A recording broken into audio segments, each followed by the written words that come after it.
fear has returned to the streets. But do you think the UK is tough enough on terror? Right, well, let's see. What do they think? What do you guys think? Well, I think we need to be tough on the causes of terror and, indeed, terror. And, indeed, I think it's worth emphasising this is an alleged terrorist incident. Obviously, there's a suspect in custody. We know very little, of course, about this individual at the moment. We know more about the taxi driver, who has been, of course, hailed as a hero.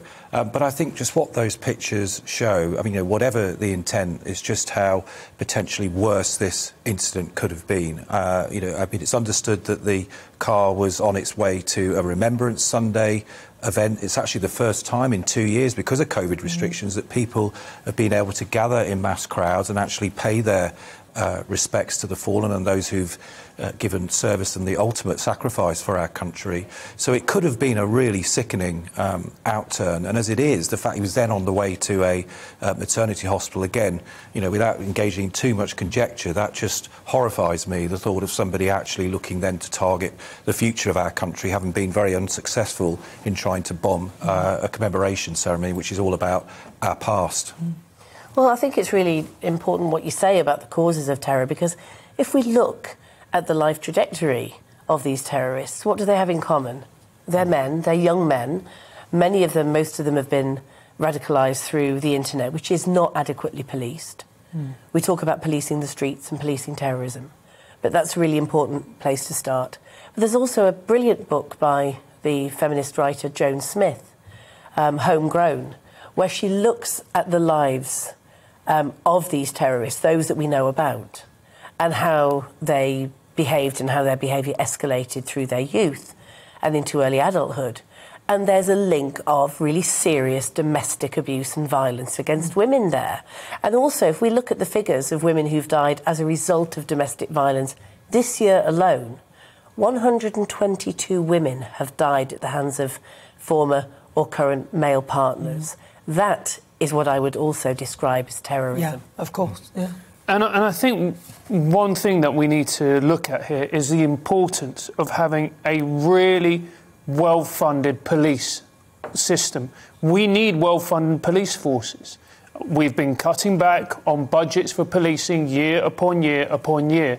And the reality is that the more you cut back on funds, the more you cut back on budgets, it's going to be more and more difficult for the police to actually, how can I put this, look at these people, track them. Because if you're not properly funded, then one or two of them are going to slip through the net, as we saw here. But there's so many of them now. I mean, and it's not possible for the police to just literally follow all of them and find out, what they're all doing. I don't know whether this person was on their radar. We don't know enough at the moment. But, I mean, the point of this is, what do we do? So others have been put into custody and they're talking to others who may well have been involved in this.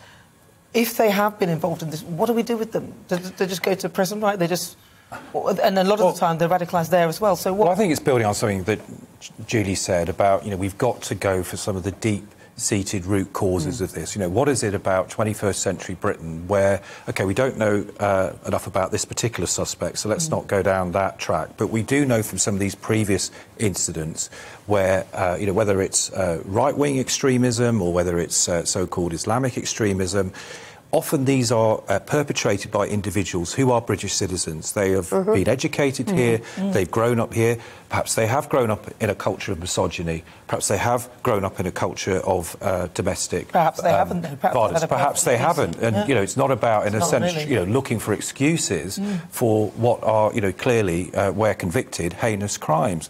But I do think we've got to have that conversation about what is it about our education system, about, the way in which communities rub along together or don't rub along together, that we've literally got somebody who feels that on probably one of the most important days in our calendar, where we reflect as a nation on those who've themselves lost their lives through the ultimate sacrifice of serving our country over many, many decades, that, they feel such hatred in their hearts that potentially they can get into a taxi with an improvised explosive device with only one intent in mind, and that is to cause terror, maim, bloodshed and murder on on our streets. I mean, I heard what you said, but I don't think that you can actually really stop these people from behaving in this way. There will always be people like this, and it doesn't take many of them to cause mass destruction, does it really?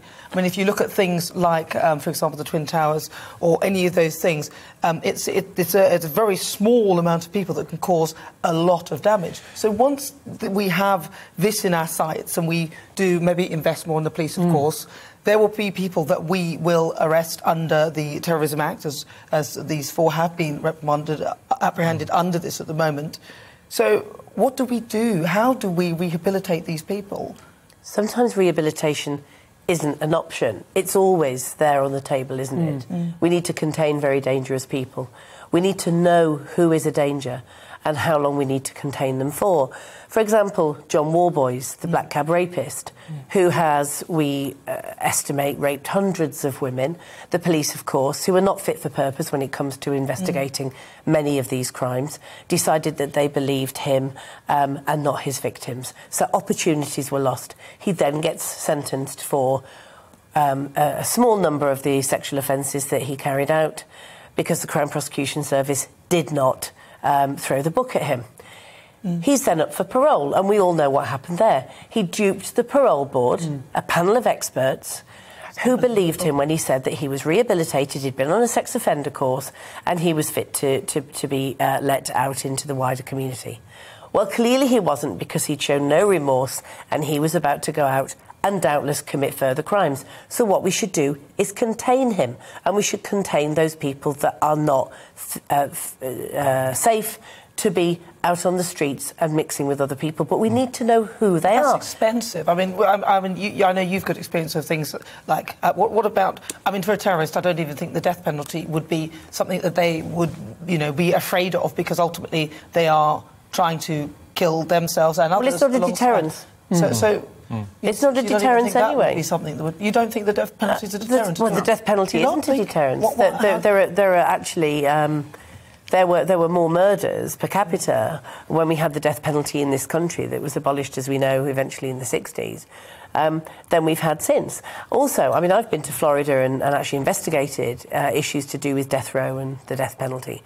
And I mean, the hypocrisy is astounding amongst people who drive around in cars with anti-abortion stickers because life is so sacred, but they decide that they're going to fry someone who may or may not be either fit for rehabilitation or even guilty. And it's an inhumane response to what should be about containment and not an eye for an eye, a tooth for a tooth. We're not the Old Testament. We should have a fair and open justice system. And if that means keeping dangerous people away from the general public until they can prove otherwise, then so be it. And I hear what you're saying about expense, but so is putting people to death. Why? They're not paying for them once. If you actually look at what the states in the US, for example, what it costs to go through appeals to make sure, which they can never ever be sure of, that the process has been rigorous. If you think about the just and proper protests about this barbaric act, you can't just put people to death because you decide that this is just punishment, because they've taken a life. It's absolutely against every in a case, so I hear you, there are miscarriages of justice, and that cannot happen if you have something like the death penalty. But what if, in some of the cases, say, you know that they have absolutely carried out that act simply because there's recorded evidence and everything else like that? Would that still not be acceptable? Absolutely not. The death penalty is barbaric, and it has no place in any democratic society. I really agree with you, Judy. Another thing is, as well, these people want to die. That's what they want. Yeah, that's what they want. Otherwise, why would you strap a bomb to yourself? So, number one, you're giving them what they want. And number two, and more importantly, you're turning these people into martyrs. Because the moment the state executes them, every one of these preachers who goes out and spreads hatred and all the rest of it and radicalises people will go, look, they killed one of ours. So what would you say the punishment would be? Because Julie suggests that they should stay in prison and be locked up. But as we know, in prison they get radicalised. I mean, we know that this is a breeding ground to create better, newer terrorists. Prison reform. We need prison reform, and we need better funded prisons. In what way? When you say reform? Well, first of all, our prison system does not work. There are some people that we need to keep away, as I've said, from the general public. They're dangerous. We really should be emptying our prisons of everyone but those people. We should be thinking about other responses to dealing with people who commit crimes out of desperation, out of addiction, out of a lack of choice. We put people in prison still for being picked up repeatedly on prostitution charges when these women are the most desperate in society. Also for not paying the TV licence. Well, we put people in prison for being poor. We put poor people in prison.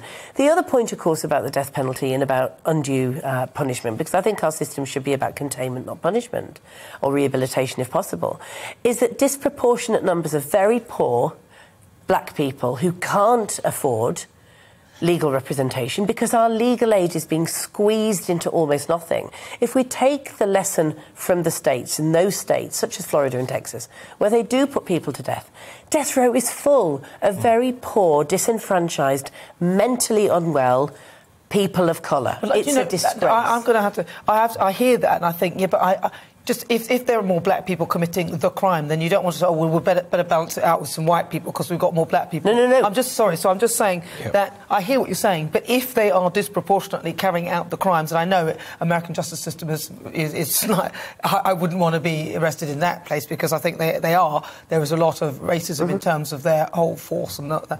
But the point of it is that if disproportionately there are more black people committing those crimes, you don't need to balance it out with white people. Yeah. Just to make who would even suggest that? If you take a white man, for example, and his black counterpart, the black person will absolutely be way more likely to end up with a long prison sentence and or the death penalty than his white counterpart. That's the point. But back to the key point, though, which I think you launched, was would the death penalty act as a deterrent, in this case, for example, of preventing alleged terrorism, or indeed real terrorism, where it's been convicted in the past. And as Julie said, there isn't a shred of evidence that suggests that those countries, there's 53 countries now that still have the death penalty. There was a major study in the US in 2012, by an independent research think tank that found that those states in the United States that have the death penalty, not all do, but they had very similar homicide and murder rates. So there's no evidence that there's a causal link between having the death penalty and reducing, for example, murder and homicide.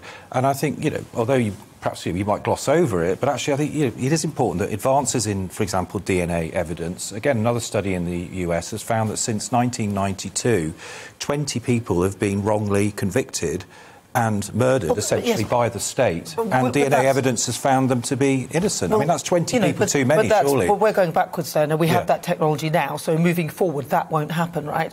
So, I mean, I'm looking at it and thinking, well, it may act as a deterrent, and I think we can get statistics to literally prove anything. Well, you can get statistics to show that. Do the statistics include the fact that there may be more people carrying guns? So that could increase the death rate, irrespective of whether there is a capital punishment there or not. There are so many other things that you can factor in to disprove those statistics. But surely it's not about numbers, it's about what is a just society, what's ethical, what's right.